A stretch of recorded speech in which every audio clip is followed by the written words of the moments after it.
지난번에 한번 그 명도 요령에 음. 대한 첫 번째 팁을 한번 이야기를 나눴었는데 네. 투트랙으로 진행해라. 두 번째. 네. 두 번째 노하우인데요. 음. 명도 우리가 뭐 협상을 해가지고 결국 합의회까지 이르지 않습니까? 네. 근데 합의서에 도장을 딱 찍고 음. 거기에 머물러 버리는 그런 약간 우를 범할 수가 있습니다. 합의가 딱 명도 합의서 내지 뭐 명도 확약서 뭐 이런 식으로 해서 그 이제 도장만 찍으면 이제 끝이 난 걸로 이렇게 생각을 할 수가 있는데 상대방이 의외로 약속을 안 지키는 경우가 많아요. 또 깨는 사람이 있죠. 주로 이제 명도 합의서의 당사자는 임대인 쪽 또는 건물주 쪽, 또 반대편은 임차인 쪽 이러잖아요. 그런데 약속을 안 지키는 게 주로 임차인 쪽이 많거든요. 그렇죠. 명도 대상자니까. 네. 그래서 또 주위에서 바람을 많이 넣고 또 알아보면 야, 딴 사람 더 맞아요. 받았대 이러면서. 그렇습니다. 네. 뭔가 이렇게 합의했다가 나중에 그런 그 네. 말들이 들리면서 네. 이제 후회하고 그 다음에 요령까지 가르쳐 주잖아요. 버티면 나 도장 찍었는데 아니야, 야 그거 그치. 효력 없어. 버텨. 안 어쩌라 그래. 간다. 그러면 어떡할 거야. 이런 이제 그 바람도 넣어주고 그런 사람들이 많거든요. 그러다 보니까 이제 이게 이 합의서만 가지고 부족하다. 그런 걸 생각을 하셔야 됩니다. 그 이야기를 말씀드리려고 그러는데요. 네. 일단 그 합의서를 먼저 적을 때 이제 그런 부분을 저 사람이 약속을 안 지키면 어떻게 될까 이런 부분을 생각한다 그러면 합의서 적을 때부터 조금 주의해야 될 부분이 있습니다. 위약금이죠. 위약금 또는 뭐 다른 문구들 페널티를 세게. 한 달 뒤에 이제 짐 싸서 나가기로 했는데 자신에서 안 나가요. 나는 또 돈이 너무 적다 또는 뭐 보통은 돈 적다는 이야기는 겉으로는 못하니까 다르게 이사 갈 데가 없다. 점포 구해 보려니까 보증금이 그 너무 돈으로 올랐고, 도저히 안 되더라. 월세가 너무 올랐더라. 지금 구해 주세요. 당신이 구해주세요. 그렇죠. 그냥. 당신이 구해 주세요. 이렇게 나오는 거예요. 자 그런 이제 상황이 생기는 것을 대비하면 이게 안 나갔을 때 이제 대비책으로 합의서를 해놔야 되는데 대표적인 게 이제 위약금이거든요. 위약금. 한 달에 이제 만약에 월세 뭐 200만 원 내던 사람이다라고 하게 되면은 그 사람이 혹시 안 나간다고 버틸 때 그 위약금을 뭐 3배를 한다든지 이런 식으로 하면 왜냐면 그렇죠. 그 사람들 때 다른 사람은 다 나가고 그 사람 혼자 남았어요. 그럼 건물이 다 놀잖아요. 예, 금융 비용이 장난 아니죠. 그렇죠. 예. 예.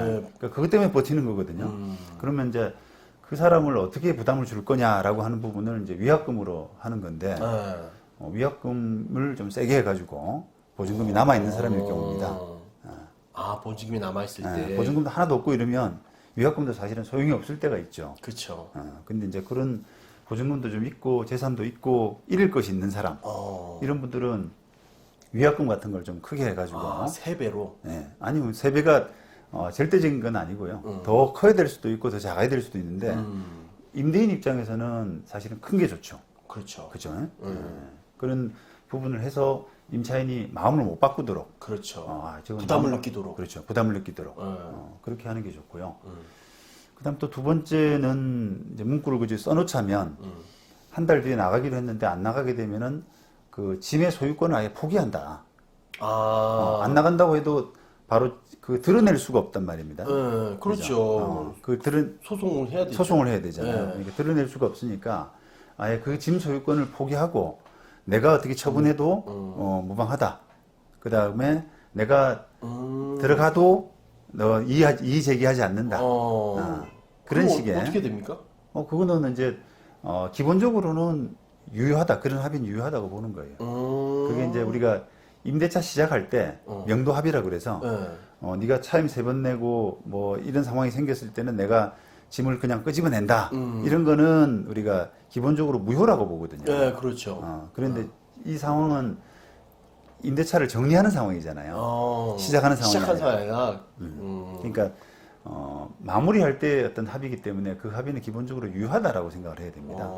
그래서 그런 문구를 명도 합의서에 잘 적어 놓게 되면 이제 소송 없이도 그냥 짐 소유권을 가지고 그다음에 짐을 빼버리고 처분하고 이런 부분들이 좀 자유로워지기 때문에 임대인 마음대로 물론 이제 그게 그렇다고 하더라도 임차인이 거기에 딱 버티고 서 있으면서 그렇죠. 문을 잠그고 뭐 이렇게 하게 칼 되면은 들고 이러면 안 되죠. 그렇죠. 네. 그렇게 하게 되면 이제 그 합의가 실현되지 못할 수 있는 그런 부분도 있습니다만 어쨌든 그런 하나의 방편을 가지고 있는 방법을 가지고 있는 것은 굉장히 의미가 있거든요. 그래서 그런 방법도 하나의 노하우다 그렇게 생각을 하고요. 네. 그 다음에 이제 만약에 이제 임차인이 합의를 안 할 때, 합의를 안 지킬 때, 자진해서 안 할 때는 법적인 뭔가 조치가 없느냐라고 하는 부분들. 네. 그래서 보통 많이 쓰는 게 이제 재소전화해. 그렇죠. 재소전화해. 네, 그거는 그다음에 명도 공증. 명령 공증 명도 공증. 들었습니다. 예, 네. 그런 것들인데 재소전화해 같은 경우는 이제 좀 단점이라 그러면 장점은 결국은 명도 공증이든 뭐 재소전화이든 간에 그 상황이 되면 예를 들면 뭐 2개월 뒤에 나간다 이렇게 되면은 그 2개월 뒤에 안 나갔을 때 바로 10달리를 붙일 수 있는 10달간을 집행할 수 있는 그런 장점이 있잖아요. 그런데 재소나해는 이게 재소나해를 하는데 시간이 많이 걸려요. 지금 신청 들어가도 한 4개월 뒤 4개월 뒤에 결정이 나기 때문에 진짜요? 그 사이에 뭐 임차인이 마음이 바뀌었다라고 하면 그러니까. 재소나해 성립도 안 될 수가 있습니다. 그렇죠. 그 법정에 뭐 안 나가버리고 또 대리인도 뭐 사임시켜버리고 소송 대리인도 사임시켜버리고 이런 식으로 해서 협조를 안 한단 말이죠. 그렇죠. 그러니까 이제 그런 그 과정이 들기 때문에 조금 이제 변수가 생길 수 있는 부분이 있고요. 그다음에 그래서 이제 명도 공증도 참 좋은 것 같아요. 명도 공증은 바로 그 공증사무실 가서 집행 그 공증을 바로 할 수 있기 때문에 바로 나옵니다. 그날 바로. 예. 임대인과 임차인이 딱 네, 가서 합의하고 하면? 나서 바로 가는 거죠. 근데 기간이 있지 않습니까? 그래서 이제 그게 이제 약점인데 결국은 그 명도 날짜가 그 공증한 때로부터 6개월 이내가 돼야 돼요. 1년 뒤에 나간다라고 하는 부분을 명도 공증으로 할 수가 없습니다. 그러면 딱 임박한 네, 6개월보다 짧은. 네. 그런 할 때는 그게 좋죠. 가능하고. 예. 만약 7개월도 안 되는 겁니까? 7개월도 안 되죠. 그러면 이제 6개월 내로 가야 되는 겁니다. 6개월 안쪽으로. 근데 보통 명도라고 하는 것은 시간을 그렇게 길게 주는 건 아니거든요. 그렇죠. 대체로 뭐 1, 2개월 안에 나가라 이렇게 되니까 저는 제가 실무상으로 보면은 재소전화해보다는 재소전화에 시간이 오락 4개월이나 걸리는 절차이기 때문에 명도 공증이 더 낫지 않나. 적합하지 않나. 야, 그러면 명도 공증을 받아놓으면 빼도 박도 못 하겠네요. 아무리 말 바꿀 수가 없겠네요. 집행이 바로 들어가니까요. 그렇죠. 그렇게 되죠. 그래서 좋네요. 재소전화에는 이제 우리가 임대차처럼 이제 임대차 계약을 하고 시작하는 단계 그런 단계에서는 뭐 이게 재소전화의 임대차 기간이 2년이고 3년이고 4년, 5년. 지난 뒤에 이제 되니까 그런 관계는 우리가 재소전화의 기간 자체가 한 4개월 정도 걸리더라도 임차인하고 불상사가 많이 없거든요.